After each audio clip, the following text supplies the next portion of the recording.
Balığın qiymətlərinə razı deyilik. Mən razı deyiləm. Niyə? Nə qiyməti ilə, nə də keyfiyyəti ilə. Alanda elə yaraşığına baxıram. Bir də baxıram qoxusu gəlmir da.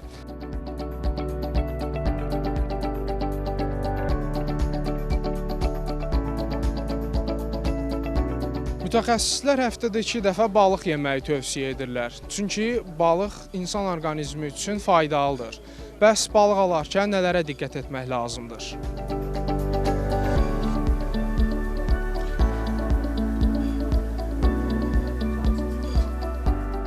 Alanda elə yaraşığına baxıram. Bir də baxıram qoxusu gəlmir da. Gördüm ki, təzə balığa oxşuyur. Qırdım bir xırda, baxdım gördüm ki, qəşəng balıqdır. Bəs qiymətlərlə bağlı nə deyə bilərsiniz? Qiymətləri həddən artıq yuxarıdır. Amma indi yuxarı olsa da məcburuq da alırıq. Çünki ətdənsə balıq yaxşıdır.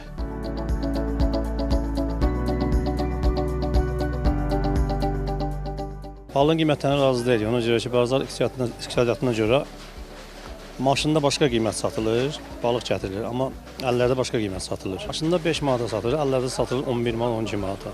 Bəzən elə olur ki, imkan olmur almağa, bəzən də olur ki, imkan olanda da məcburən baha qiymət alırsan. Alanda əsas onun təzə ilə diqqət edirsən, onda hamı bilir də, balıq təzə olanda qulağı qırmızı olur. Əgər yox, köhnədirsə, o qulaq tərəfdən qaralır. Balığı belə qaldırırsan, qulağından bilinir ki, bu təzə balıqdır. Təzə balıqlarımızda özdə bax, ən gözəl yeməli balıqdır. Bax, karas balığımız biri 1 kilo 800 qram arasıdır. Bəs qiymət aralığı necə dəyişir? Qiymət aralığı, alış qiymətləri var da, biz də üstünə 1 manat qoyuruq. Məsələn, 4-ə karas alırıq, veririk 5-ə. Tallardır, 7-8 arasıdır. Sazanlar 10-11 arasıdır. Bu qiymətlərdə satışlarımız davam edir.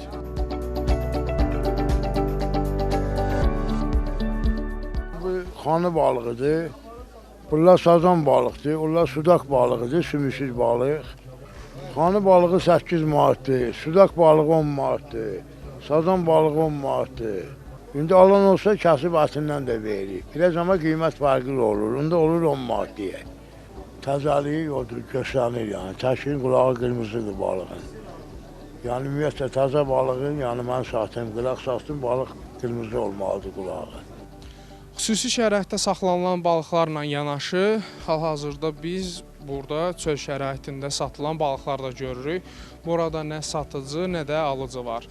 Hətta burada don balıqlar da görmək mümkündür.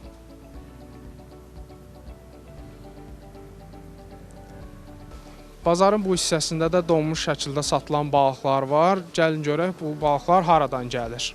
Bu balıqlar Avstraliyadan, xarici ölkədən gəlir. Bu mərmər balığıdır. Yəni belə satışı üçün də sertifikatı və hər şeyi vardır. Bəs bu hal-hazırda çöldə qalır və gün üzərinə düşür. Bu donmuş şəkildə olsa belə, bunun belə satılması düzgündürmü? Yox, onun problemi yoxdur. Onu az şəkildə qoyuruq, vitrin üçün görsənir, içəridən veririk.